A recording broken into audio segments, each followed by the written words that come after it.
Mob সংস্কৃতির কথা যেটা বলা হয়েছে, 2 দিন আগে রংপুরের তারাগঞ্জ উপজেলায় হিন্দু সম্প্রদায়ের 2 জন মানুষ, একজন প্রদীপ লাল, একজন তারাপদ লাল, বা এই ধরনের একজন নাম, তাদেরকে এই মব সংস্কৃতি অর্থাৎ বেশ কিছু লোক মিলে তাদেরকে পিটিয়ে মারল। কত দুর্ভাগ্যজনক।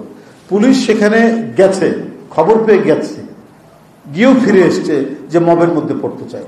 এই যদি আইন শৃঙ্খলার পরিস্থিতি হয়, তাহলে আজকে সাধারণ মানুষের নিরাপত্তাটা কোথায়? এটা তো আজকে সবচেয়ে ভাবিয়ে তুলেছে।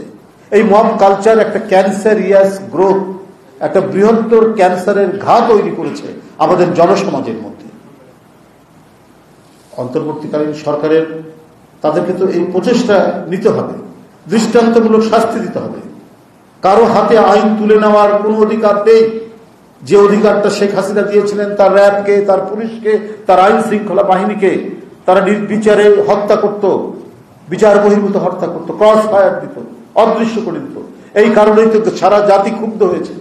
সারা জাতি ক্ষুব্ধ হয়ে শেখ হাসিনার বিরুদ্ধে একযোগে বাবা মা সন্তান সহ রাস্তায় নেমে এসে তাকে পতন ঘটিয়েছে। কিন্তু আবার কেন এই ধরনের পরিস্থিতি তৈরি হবে?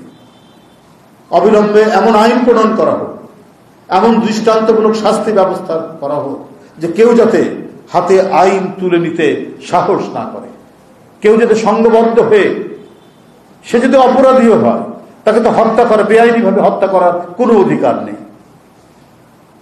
কেন একটা উস্কানিমূলক কথার উপর সাই দিয়ে অনেক লোক এসে একজন মানুষকে হত্যা করে চলে যাবে? এই ঘটনা হতে পারে না। এটা তো সভ্য সমাজের নমুনা হতে পারে না। অন্তর্বর্তীকালীন সরকার এই বিষয়ে কঠোর কঠোর ব্যবস্থা করতে হবে।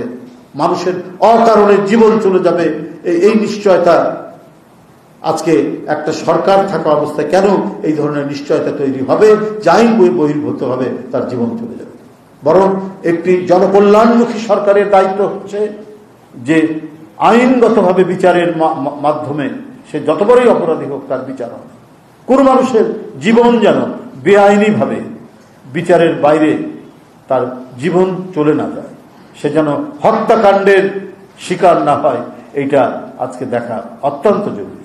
এই সমস্ত ঘটনাগুলো আজকে হচ্ছে, আজকে আইন বহির্ভূত কাজগুলো হচ্ছে বলেই আজকে নানাভাবে বিচ্ছিন্নভাবে আরো বিভিন্ন ধরনের অনৈতিক কাজগুলো বিস্তার লাভ করছে।